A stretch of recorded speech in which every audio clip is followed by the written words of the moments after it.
flash on my face. Perfect timing. So Father's Day is a holiday honoring one's father, as well as fatherhood, paternal bonds, the influence of fathers in society.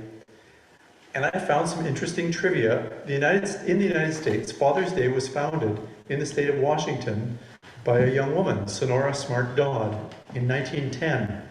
She attended a Mother's Day service at her church, and she and her 5 siblings had been raised by a single dad. And she said, well, it's great to have a Mother's Day, but we didn't have a mother, we had a father. Let's have a Father's Day service. Today I've asked John and Kai to join me in sharing a few thoughts about Father's Day. By way of introduction, first let me talk about 2 iconic fathers, one good and one bad. Tevye the Dairyman was a fictional character, I was surprised to learn, written by Sholem Aleichem in the 1800s. And we know Fiddler on the Roof, many of us know Fiddler on the Roof, and that portrayal of fatherhood, and he did everything he could for his daughters. So that's on one hand.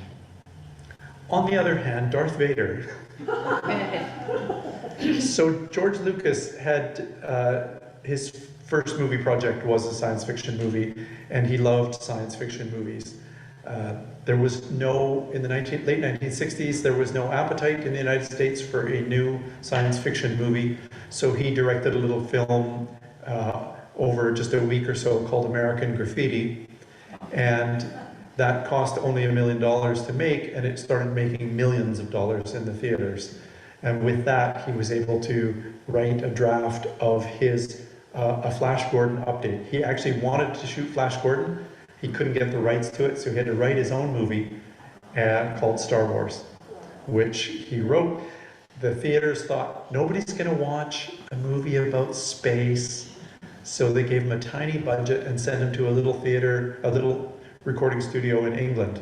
So that's why so many of the actors are British, is because it was filmed inside a studio near London. And Darth Vader, you know, he's a hard-working dad. We all appreciate the hard-working dad.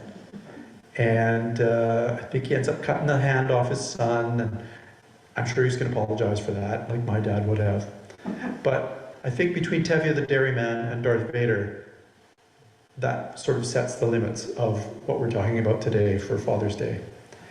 So I've asked John to give us 5 minutes, and then Kai to give us 5 minutes, and then I'll wrap up. Or did I say the other way? Who's ready? John, you're closest. Okay.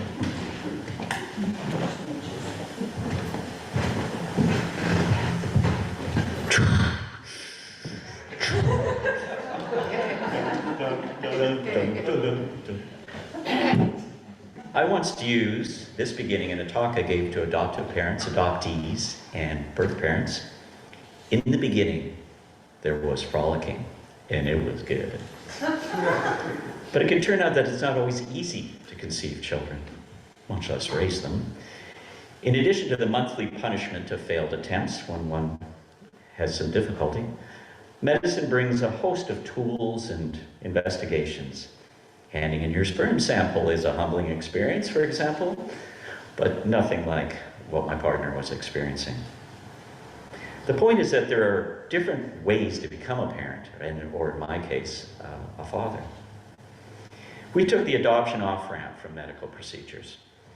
For some, local adoption and the chance that a young parent will turn you down is a bit much, and so international adoption became popular over the years.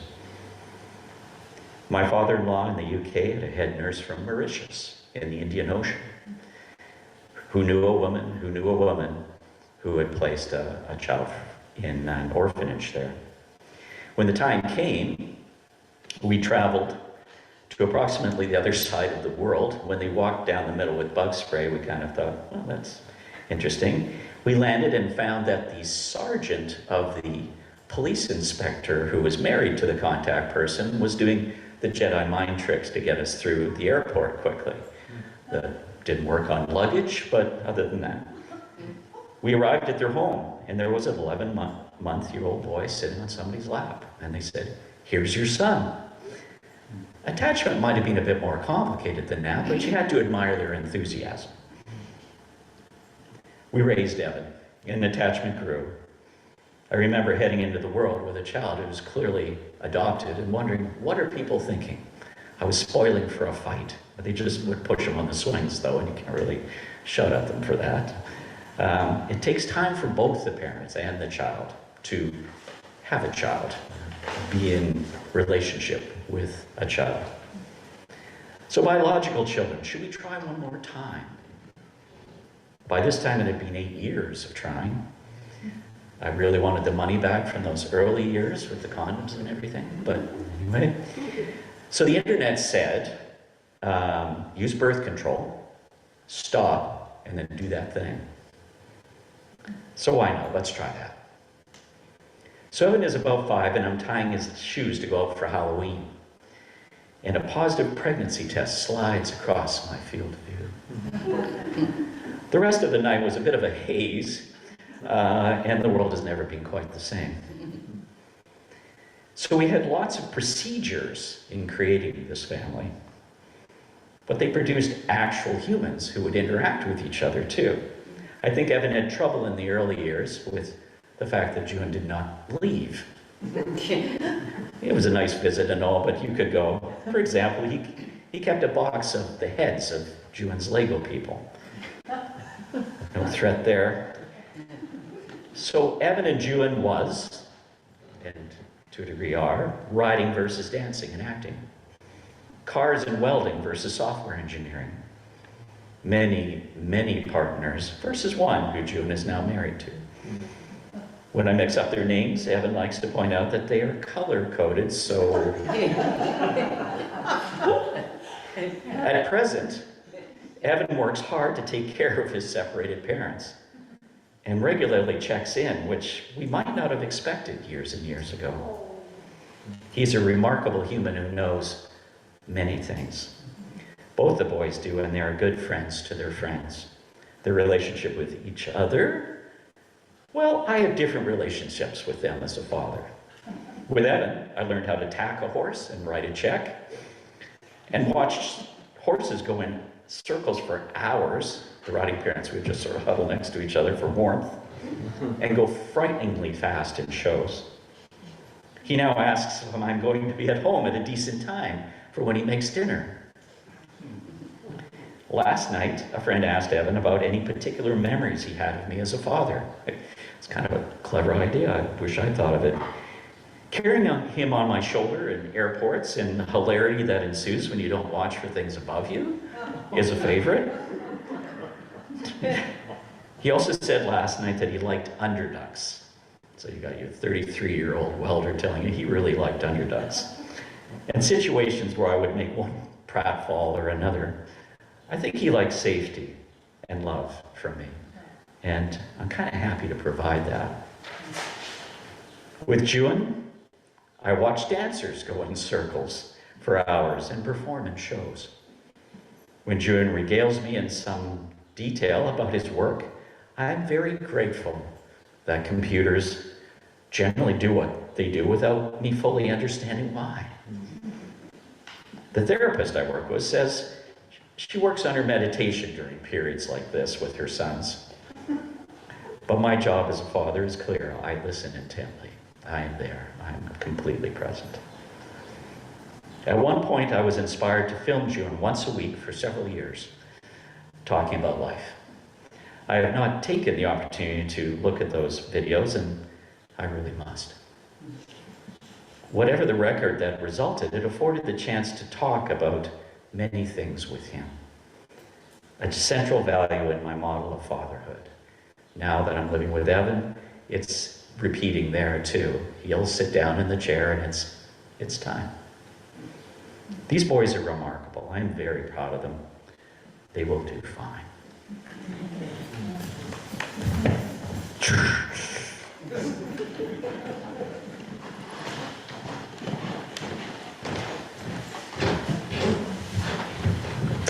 Hello, everybody. I did not write anything down because I want to speak from the heart. And John, thank you. That was lovely. I love to hear about your presence being so completely present for your children. And what I really want to talk about is the absences.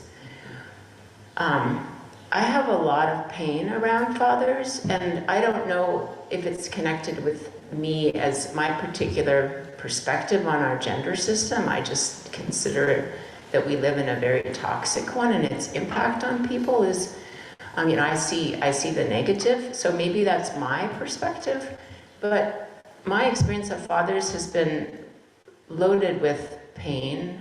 I'm thinking of my own father, and the few times in my life that there was light. So I'm trying to find the light in this.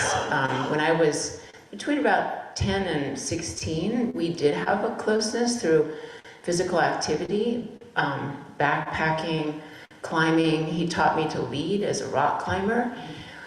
And then not long after that, it was clear to me that he was jealous of my growing stronger than him, and he kind of fell off my heroes worship platform and never really returned. And I found that, my mother was always dominating the conversations that were mainly long distance, and I never really felt connected to him most of my life. And then 2 years ago, he had a stroke that somehow collapsed that wall of distance, and loosened his tongue and his emotions.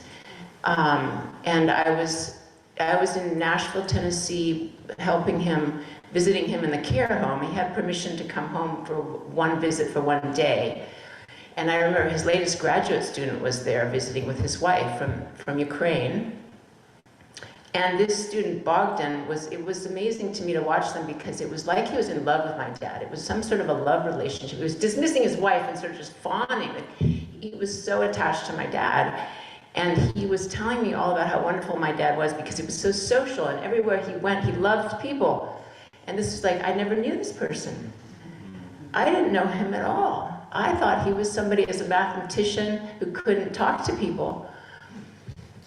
So again, I don't know if that was my fault or the family situation, that he developed patterns in the family of letting my mother dominate and receding in the background, but it's very painful to realize that for most of his life I didn't know him. I'm thinking of the man who could have been my father-in-law, but who happened to be my father's PhD thesis advisor, so it was kind of an incestuous family situation. In Boulder, Colorado, at the University of Colorado, Don Monk. And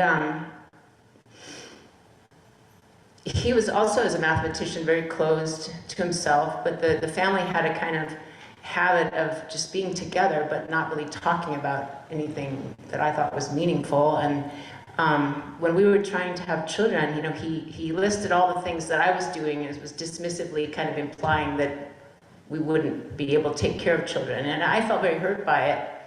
And so I tried to talk with him about that, and he just turned away from me on a hike, like when I tried to talk. And so there's just this sense that you weren't allowed to talk about anything. And after my mother-in-law, who really was present, like when our children were born, she came every day and helped out. Even though it was hard to get up the stairs, she arrived every day at 10 a.m. and I was a stay-at-home parent. But this man who could have been my father-in-law, like, he didn't even talk to the children. He wouldn't even sit down with them or address them or engage with them. And he just seemed to think that just sitting in a chair in the corner was his way of being a father. After my mother-in-law's death, he decided he needed to have his caregiver, who was 50 years younger than him, as his girlfriend, and we had a falling out. I was